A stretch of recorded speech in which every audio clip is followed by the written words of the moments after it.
They say stress kills. Stress builds. Any bodybuilder will tell you stress builds. When you change the way you look at things, the things you're looking at change, and you can transmute and alchemize like Dumbledore. Okay? I realized this at the gym today. I was listening to someone I'm quite fond of, and she was saying how stress kills. And she was reminding everyone to take it easy and take a rest. And my life, my home, has been at war for many, many years. Like a soldier, like a veteran of a domesticated warrior. I'm an athlete now. I view myself as an athlete. I don't like to associate with that. It just came about. I always associated with being a soldier and being like shell-shocked and shit from it. But now I realize I'm an athlete like Michael Jordan, and I've been practicing. And one of the things that got me through it was bodybuilding.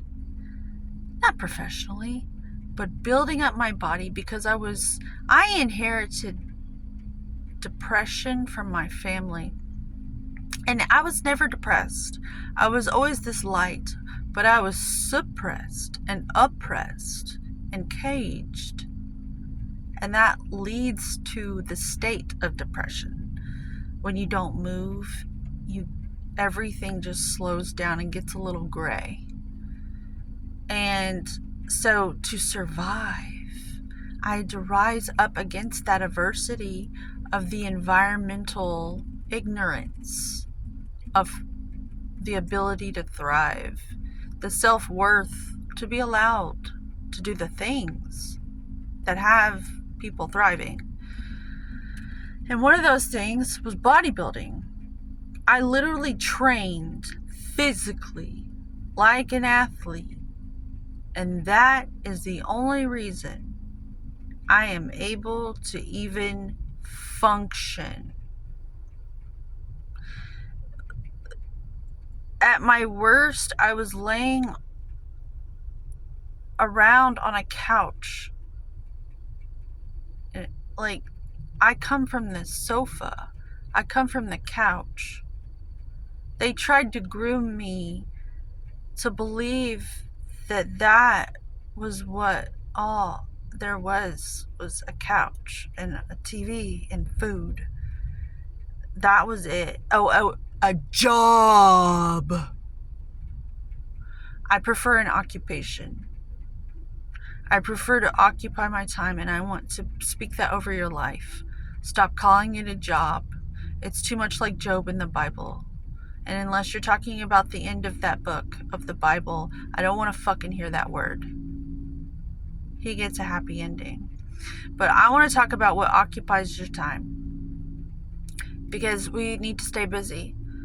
And the only thing that I can think of that's going to be something I can do for the rest of my life that's going to support me is the fitness stuff and the eating, responsible eating, and just knowing your macros and knowing your limits and doing your best to be consistent, because it pays you so well in vitality. And they say what doesn't kill you makes you stronger. So I know society is really scared about stress. We're groomed to think that stress is killing you, stress is killing you, stress is killing you. No. I'm bringing you back, like Gandalf the White and King Theoden. Get that Grima Wormtongue out of you. Stress builds. Stress, comedy helps too. Stress builds. Stress builds. It makes strong bones. It It helps you grow stronger. Adversity, stress, change the way you're looking at it, and it loses its poison. All of a sudden, it's not poison anymore. It's like the thought, the programming, the mental chatter. When you change it just ever so slightly, then all of a sudden you're getting stronger and you're thriving just by that tiny little turn of the dial. You're tuning it up. You're reattuning your grooming.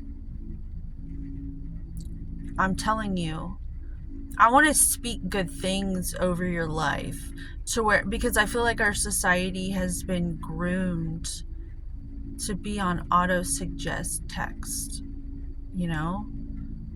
Like, we all get in these relaxed states because we're so exhausted at the end of the day that we just want to put on some entertainment and eat and let someone else in front of the camera, and we could be like, it's like this movie Idiocracy. It's kind of like that, if you've ever seen that.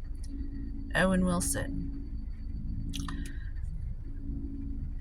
So if we're already groomed like that, instead of resisting it, why don't we create content and watch content where people are speaking good things over your life, instead of going to church, because that's why everyone was going to church, that you felt really good and like they were speaking good things over the life. Like hypnotism works, I think, just rewriting the script and the programming. And I want to help do that. That's my selfless service. I'm an athlete, so I want to speak good things about all that into your life. I want to cast it over you like it's a blessing. Like medicine. Just with my energy. I'll do my best not to be mean or nasty. That's going to come out though, because I'm going to be consistent. And, you know, it's like the ocean tides. There's going to be days where I'm a little smug, because I'm probably going to eat something the night before, because I'm a little selfish and I might have a little bit more than I'm supposed to. And then when I wake up, I mean, it's just happened so many times. I'm like, you know, kind of like an alcoholic or a drug addict. I'm just glad that's my problem. I'm grateful to just have that as a problem. But I'm going to shut up now because I'm still learning how to speak good things into my life.